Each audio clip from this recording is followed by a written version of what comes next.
Diddy will remain behind bars after a federal judge ordered him to remain in federal custody as he awaits trial after his arrest. So remember, for those of you who just tuning in, it's the biggest news, but he was arrested on Monday by federal agents on multiple charges, including racketeering and sex trafficking. Look, at one point, his lawyers were trying to push for him to be allowed to return to his home, where he would be monitored by a third-party security company. And they were just trying to put all these, regulations. But the judge was like, no. He says that the proposal was insufficient and that Diddy should remain in custody as he awaits trial. Now, if convicted, he's facing a maximum sentence of life in prison on the charges of racketeering, conspiracy, and sex trafficking by force, fraud.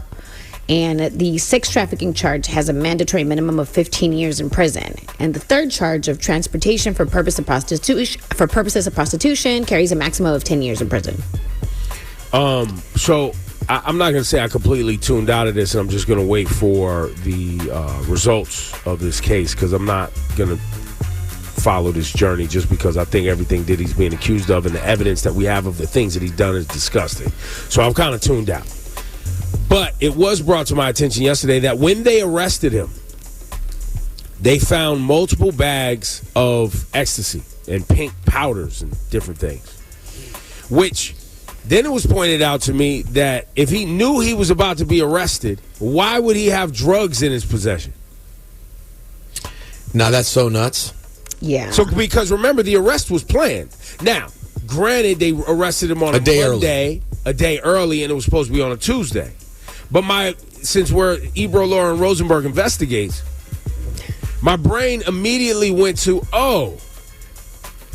his defense is going to be that he's got a drug addiction problem.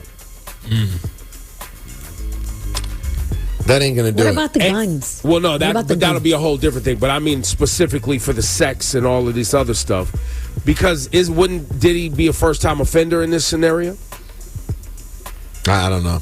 I don't know what his criminal record looks like.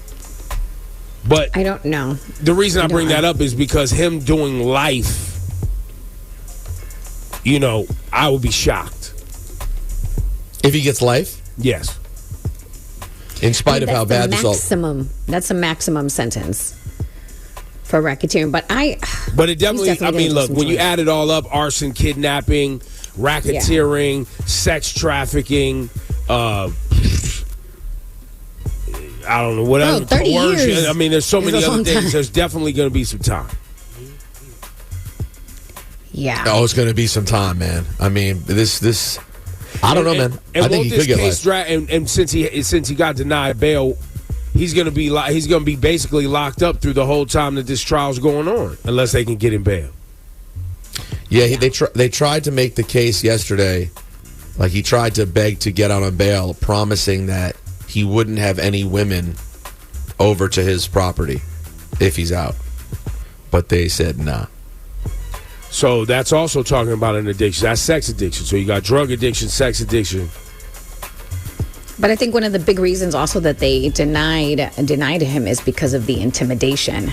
That he's reached out to victims, witnesses, and I don't mean using air quotes, but I'm just saying. I'm going to go out on a limb here and say this is a mess. Yep. Oh, yeah. Pretty much. And man, the amount of people right now sitting on pins and needles, because even if you're someone who just partied with him and saw things get crazy and were like, that's not for me.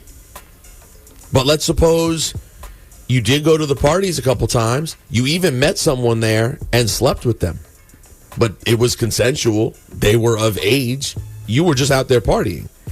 Even if that were you, you're still now on pins and needles that your name could come up or that your face could come up in video. Yeah. And scary hours, guys. The rumors are that he recorded a lot of those freak-offs. So, Fam, if you show, Diddy or not, if you show up to a party and you know that people are there under the influence and they don't want to be there or they're being abused and you continue to party in that scenario. Well, how do you know that people are there against their own will? I mean, you might not think that. That's why I said if you know. Right. If you know. You probably want to not be there.